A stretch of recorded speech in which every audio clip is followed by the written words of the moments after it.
নমস্কার বন্ধুরা, আমাদের চ্যানেলে স্বাগতম। ডিএ নিয়ে একটা গুরুত্বপূর্ণ আপডেট। তো বন্ধুরা, ডিএ নিয়ে এই মুহূর্তে গুরুত্বপূর্ণ আপডেটটি হচ্ছে মুখ্যমন্ত্রী মমতা বন্দ্যোপাধ্যায় এই মুহূর্তে 4% ডিএ বৃদ্ধি করেছে। 14-এর পর 4% ডিএ বৃদ্ধি হয়ে 18% ডিএ পাবেন সরকারি কর্মীরা।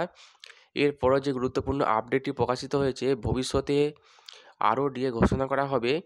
বকেয়া ভাতা নিয়ে বড় ইঙ্গিত মুখ্যমন্ত্রী মমতা বন্দ্যোপাধ্যায়ের। তো বন্ধুরা, ডিএ সংক্রান্ত আপডেটটি নিয়ে আমরা স্টেপ বাই স্টেপ আলোচনা করব। তো অবশ্যই আপনার ভিডিওটি স্কিপ না করে অবশ্যই পুরো দেখবেন। তো তার আগে বলে রাখি, যে সকল বন্ধুরা আমাদের চ্যানেলে নতুন, আমাদের চ্যানেলটির পাশে সাবস্ক্রাইব বাটন, সাবস্ক্রাইব করার পর পাশের যে বেল আইকন সেটিও প্রেস করবেন। লেটেস্ট ভিডিও আপডেটগুলি সবার আগে পেয়ে যাবেন। দেখে নেব আজকে ডিএ সংক্রান্ত গুরুত্বপূর্ণ আপডেটটি। বিধানসভা ভোটের আগে বড় ঘোষণা মুখ্যমন্ত্রী মমতা বন্দ্যোপাধ্যায়ের সরকার। রাজ্য সরকারি কর্মীদের 4% ডিএ ঘোষণা বাংলার বাজেটে। ফলে আগামী 1 এপ্রিল থেকে 18% পাবেন বকেয়া ডিএর পরিমাণ।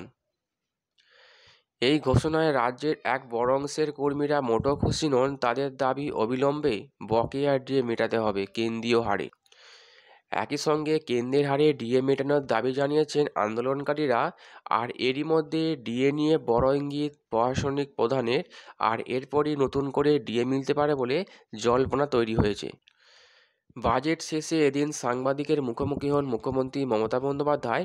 আর সেখান থেকে কেন্দ্রের বাজেটকে তীব্র আক্রমণ শানান। বলেন, ওরা শুধু প্রতিশ্রুতি দেয়, ভোট মিটলেও সেগুলি করা হয় না। ভোটের দিকে তাকিয়ে বাজেট করে না, সীমিত ক্ষমতার মধ্যে থেকে সার্বিক উন্নয়নের কাজ করা হচ্ছে। অন্যদিকে ডিএ নিয়ে মুখ্যমন্ত্রী বলেন, যতটা সম্ভব করা হয়েছে, তবে কেন্দ্রের সঙ্গে রাজ্যের সার্ভিস রুল আলাদা। পে কমিশনের টাকাটাও রাজ্য দেয় বলে দাবি মুখ্যমন্ত্রীর। শুধু তাই নয়, তার কথায় এবার যে শেষ তো তা নয়, অবস্থা অনুযায়ী আগামী দিনও ফের ডিএ বাড়ানো হবে, এমনটাই মন্তব্য করেছেন।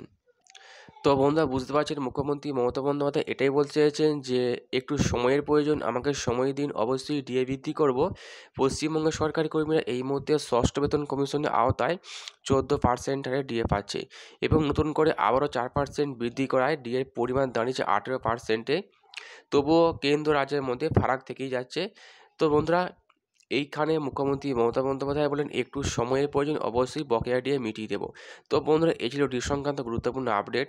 কেমন লাগলো কমেন্ট করবেন, লাইক করতে ভুলবেন না। পরবর্তী আপডেট পাওয়ার জন্য আমাদের চ্যানেলটিকে সাবস্ক্রাইব করে রাখবেন। থ্যাংক ইউ বন্ধুরা, ভিডিওটি দেখার জন্য।